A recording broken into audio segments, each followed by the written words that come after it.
Onasi xorma. Bugun ham oylik olmadim demaygani. Onasi, kecha aytdim-ku. Do'kondagi tovarlar hali sotilmabdi.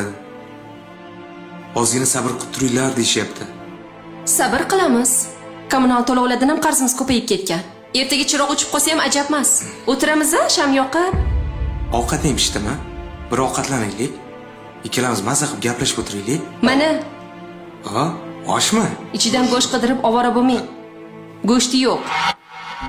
Muzlatgich qarang, ichi bo'shab yotibdi. Yoqimli ishtaha. Aka, bilib turibman, hozir qiynalyapsiz. Do'kondagi mollar ham hali sotilgani yo'q. Ozgina sabr qilib turing, 1-2 kunda yaxshi bo'lib ketar. O'zim moshdan benziniga ham bir amalab yetkazib yuraman. Mayli. Sotilib qolar. Aka, yonimda shu pul bor. Shuni olib amallab turing. Sabr qilib turing, hammasi yaxshi bo'ladi. Shunisiga ham shukr. Rahmat. Xo'sh, nima qilmoqchisan? Erimni ishlari yaxshi emas deb ajrashmoqchimisan? Buni turmush deb qo'yibdi.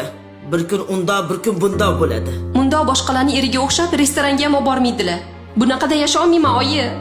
Jim bo'l. Restoranga bormaganlarni uyga o't tushyaptimi?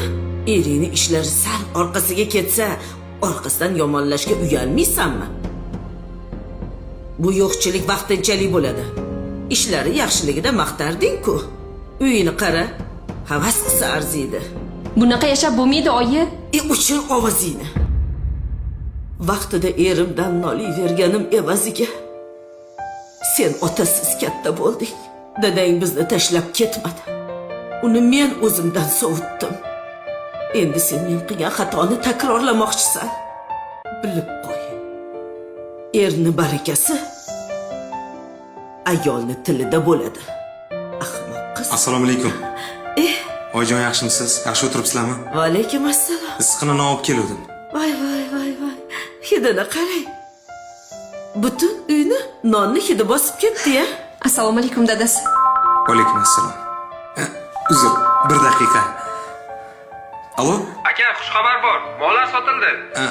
Pulni kartangizga bonusi bilan tashlab yubordik. Yo'q. Rahmat Oybek aka. Sog' bo'ling. Tinchlikmi o'g'lim? Sizlar ozgina gaplashib turinglar, men shu do'konga chiqib kelaman, a? Mayli, xo'p. Eringni o'zingdan bezdirib qo'yma. Aks holda ko'z yoshing to'kilgan yostiq seni sirdoshing bo'lib qoladi. Aqlingni yiq qizim.